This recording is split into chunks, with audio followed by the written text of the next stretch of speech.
Good evening from London. The British Chancellor has announced that the medium-term fiscal plan scheduled for the 31st of October will be delayed until the 17th of November and has been upgraded to the autumn statement. The news comes as the new Prime Minister Rishi Sunak sets his government agenda with a focus on the country's economic stability. Earlier, I spoke with Lance Foreman, a former member of the European Parliament, for his assessment on the challenging times ahead. When he was fighting for the leadership against Liz Truss, nearly all his supporters and backers were on the Remain side. All the Brexit-supporting MPs and public were on Liz Truss's side. So, it's very early days. I think that a lot of Tory supporters like me are just, watching and seeing. He's been Prime Minister for a day at this stage, so it's way too early to judge. Taking the economic side of things away and moving on to other issues like immigration, he's put Suella Braverman into the Home Office or back into the Home Office, and there'll be a lot of right-wingers, applauding that decision.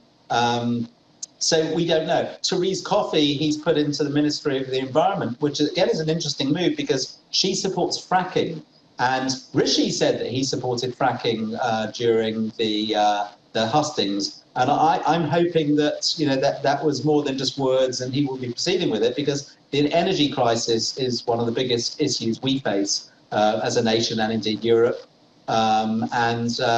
This relentless drive by West European politicians to net zero, I think, has been hugely damaging. If you believe in it, that's fine, but we need to slow down. You need to still have these fossil fuels during the transition period. And fracking could be the answer to all of our problems. You can't just look at the UK in isolation. Look at Europe. It's in a really dire situation at the moment. In fact, if you look at the growth rates from the quarter before the Brexit vote, right up until current day, the UK economy has grown by 6.9%. It's not a lot, but it's 6.9%. If you compare that with Germany in exactly that same period, the German economy has grown by 5.9%. In the UK, we have, yes, inflation's high, but we're lower than the Eurozone. We're lower than Europe on average. In the Netherlands, it's 17%. We're lower than Germany too. We have the second lowest debt to GDP in the G7. We're not, things are not great, but they're not as bad as the EU and Europe. And for people to say we need to get back into the EU, that's the answer to all our problems. That is, they're just, they're completely deluded. It's nothing to do with that at all. Boss says that Europe's busiest airport says it expects to carry between 60 and 62 million passengers this year, 3/4 as many as before the COVID-19 pandemic.